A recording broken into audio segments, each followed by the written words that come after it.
हम अपने गेस्ट के पास में चलेंगे इसे और समझने के लिए। डॉक्टर डीके गुप्ता, सबसे पहले आपके पास आना चाहूंगा, सीएमडी फिलिक्स हॉस्पिटल।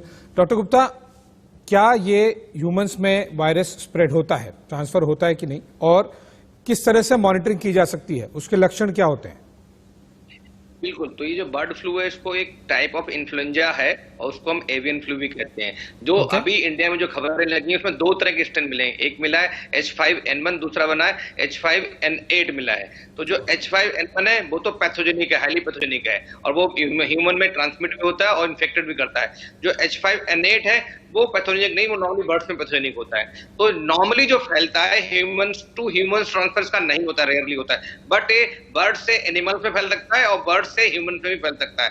बर्ड के जो एक्सक्रीटा होते हैं, जो उनके सीक्रेशंस होते हैं, नेजल सीक्रेशंस हैं, जो उनके फीदर है, पंख है, उनसे किसी कॉन्टेक्ट सरफेस पे आ सकता है, उस सरफेस से ह्यूमन में पहुंच सकता है, या जो कैटल्स में पहुंच सकता है, तो जैसे काऊ है या भैंस है जो कई सारी डेथ हुई है, उनके मीट खाने से भी पहुंच सकता है। इवन जो पोल्ट्री है, जो चिकन है या अंडे हैं, इनको खाने से भी ह्यूमन में ट्रांसमिशन हो सकता है। तो इसलिए इसका human to human transmission rare, पर बर्ड से और एनिमल से ह्यूमन में पहुंच सकता है। और ह्यूमन में अगर पहुंचता है तो नॉर्मली जो इसके सिम्टम्स होते हैं वो सिमिलर इन्फ्लुएंजा लाइक सिम्टम्स होते हैं, जिसमें फीवर होना, सोर थ्रोट होना, गले में दर्द होना, निमोनिया होना, डिफिकल्टी इन ब्रीथिंग है, या हाई ग्रेड फीवर है, बॉडी एक है, मैलेज है, ये सारे इसके सिम्टम्स होते हैं। रेयरली ये कॉम्प्लिकेट भी कर सकता है। कॉम्प्लिकेशन में इसके जो कॉम्प्लिकेशन होते हैं वो कंजक्टिवाइटिस है, निमोनिया है, ARDS है, किडनी डिस्फंक्शन है, हार्ट फेलियर है और कभी कभी डेथ भी हो सकती है। तो ये इसके कॉम्प्लिकेशन है। हमें कब ध्यान रखना चाहिए कि अगर ऐसा कोई पेशेंट जो ऐसी जगह से आया जहाँ पे आउटब्रेक फैला हुआ, जैसे हमारा हिमाचल है, राजस्थान है, मध्य प्रदेश है, केरला है, तमिलनाडु है, अगर इन स्टेट से कोई आता है और उसको इस तरह के सिम्टम्स आते हैं, उसको तुरंत डॉक्टर को दिखाना चाहिए। ये सस्पेक्ट में आएगा और उसकी जांच करना चाहिए। इसकी जांच भी RT-PCR के माध्यम से ही होती है, जैसे कोरोना में होती है। तो अगर कंफर्मेटेड है तो उनके एंटीवायरल ड्रग दिए जाते हैं।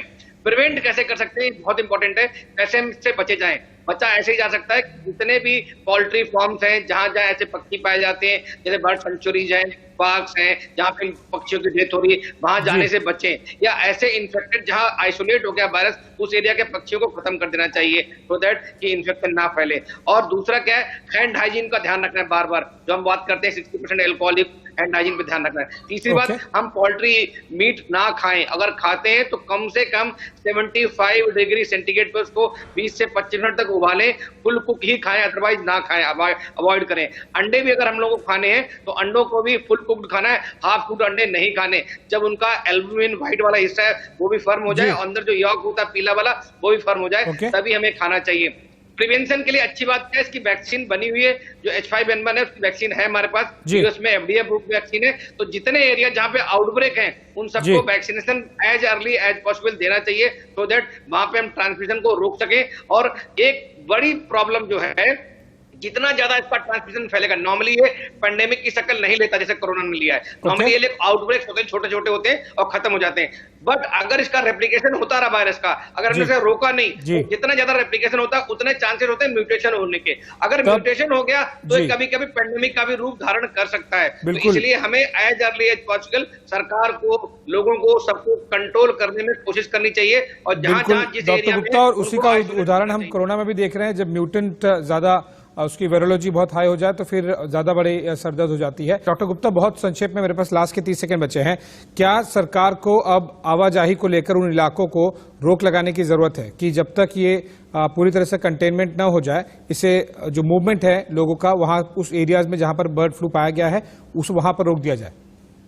बिल्कुल, तो उस एरिया को रेड जोन या रेड कंटेनमेंट जोन घोषित कर देना चाहिए। वहां उस एरिया को आइसोलेट कर देना चाहिए। वहां पे जो पक्षी हैं उनको डिस्ट्रॉय करना चाहिए और वहां पे जल्दी से जल्दी इसकी जांच करा के कंफर्म करना चाहिए कौन सा वायरस है, H1N5 है या N5 है या H1N8 है, सो दैट उसके हिसाब से अगली प्रिकॉशंस ली जा सके। और सब लोगों को, मैं कह रहा हूँ दिल्ली NCR में क्या पूरे भारतवर्ष में सब लोगों को प्रिकॉशन जरूर ध्यान रखनी चाहिए, बिकॉज कॉमन प्रिकॉशन है इसकी भी और कोरोना वायरस की। तो दोनों अगर हम प्रिकॉशन रखेंगे तो हमें दोनों से हमारा होगा। जी, तो डॉक्टर गुप्ता, डॉक्टर पांडे, बहुत ही इंपॉर्टेंट मैसेज आपने दिया। प्रिकॉशन क्या लेनी चाहिए वो हम दर्शकों को लगातार टीवी स्क्रीन पे दिखा रहे हैं। बहुत बहुत शुक्रिया, आप जुड़े हमारे साथ, आपने आपका समय दिया। और ये बहुत ही इंपॉर्टेंट बात है कि अगर ये म्यूटेंट हो जाए, स्ट्रेन निकल जाए, तो कोरोना वायरस का जो यूके से एक बड़ा हेडेक शुरू हो गया है वो इस केस में भी हो सकता है। ऐसे में बहुत जरूरी है कि एहतियात बरतें। आपको जो कुछ बताया गया डॉक्टर्स द्वारा, प्लीज उसका जरूर ध्यान रखिएगा।